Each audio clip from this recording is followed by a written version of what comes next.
Black board education में आपका स्वागत है। इस वीडियो में हम गैस के नंबर ऑफ फ्रीडम या डिग्री ऑफ फ्रीडम के बारे में पढ़ेंगे।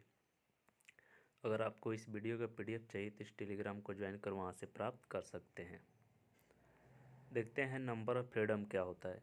तो the number of independent coordinate required to specify completely the position and origination of particle in space is defined as its degree of freedom।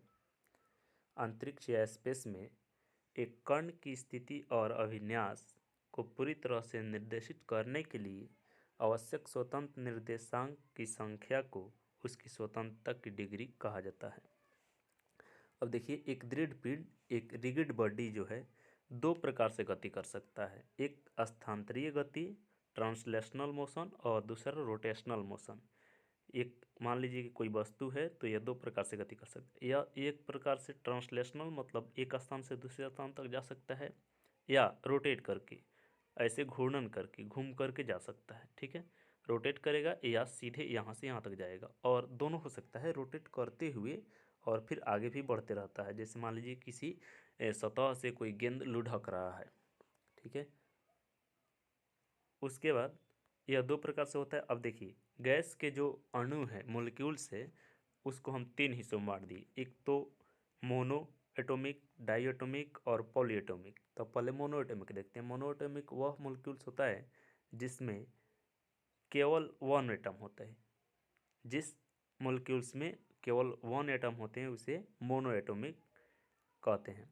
जैसे helium हो गया, argon हो गया, नियॉन हो गया। ठीक है, अब इसमें केवल ट्रांसलेशनल मोशन होता है, रोटेशनल मोशन इसमें नहीं होता है। अब ट्रांसलेशनल मोशन के लिए जो काइनेटिक एनर्जी होगा 1/2 mv²। अब एक्स वाई जेड तीनों अक्ष के लिए तो या तो वह गति करेगा एक्स अक्ष में, या वाई अक्ष में, या जेड अक्ष में, तीनों में गति कर सकता है। अब इसका रोटेशनल मोशन जो होगा वह जीरो हो जाएगा, क्योंकि यह या तो एक्स में घूम सकता है, वाई में या जेड में, तीनों दिशाओं में घूम सकता है। लेकिन इसका जो रोटेशनल होगा वह जीरो हो जाएगा, नगण्य होता है, बहुत कम होता है, इसलिए इसको हम जीरो मान लेते हैं। तो इसका रोटेशनल मोशन हो जाएगा जीरो। इस प्रकार से इसका इंटरनल एनर्जी जो होगा 3 हो जाएगा। ठीक है, एक्स एक्सिस में, वाई एक्सिस में और जेड एक्सिस में जो ट्रांसलेशनल स्पीड है, ट्रांसलेशनल मोशन है, तो हम कह सकते हैं इसमें नंबर ऑफ फ्रीडम या जो स्वतंत्रता की कोटि है वह 3 हो जाएगा।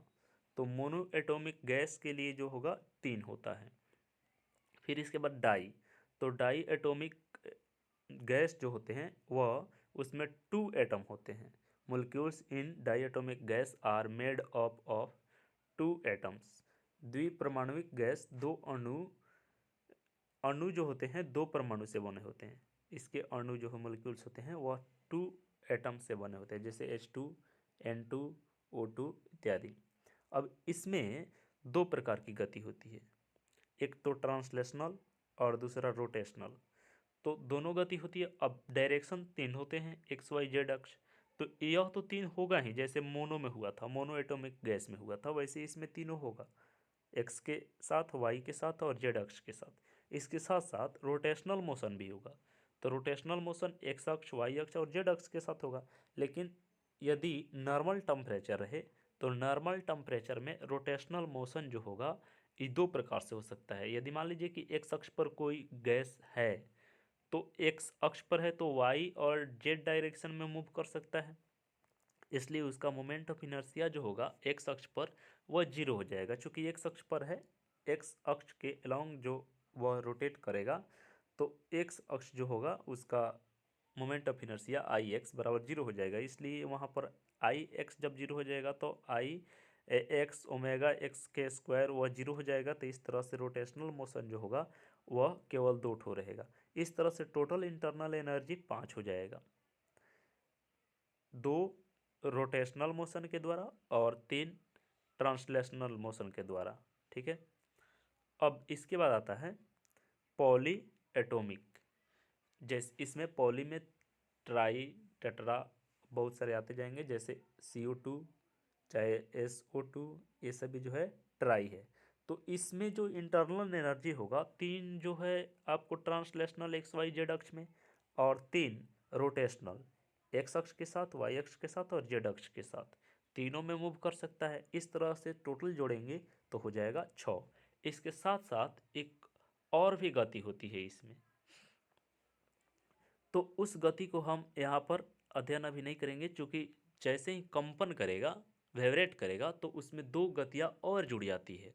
तो यह किसी भी पॉली चाहे आपको डाई में, दोनों में जुड़ सकता है। तो अभी जो है इसमें एनर्जी जो होगा, इसमें स्वतंत्र कोटियों की संख्या जो नंबर ऑफ फ्रीडम है 6 है, लेकिन यदि रोटेट सॉरी वाइब्रेट करेगा तो 2 और जुड़ जाएगा। ठीक है, तो अब इसका सिंपल तरीका, नंबर ऑफ फ्रीडम निकालने का, डिग्री ऑफ फ्रीडम निकालने का एक फार्मूला होता है, F बराबर 3n-k, जहाँ F डिग्री ऑफ फ्रीडम है या नंबर ऑफ फ्रीडम है, फिर जो है n जो है number of particle in system, उसके बाद k जो है independence relation among the particles.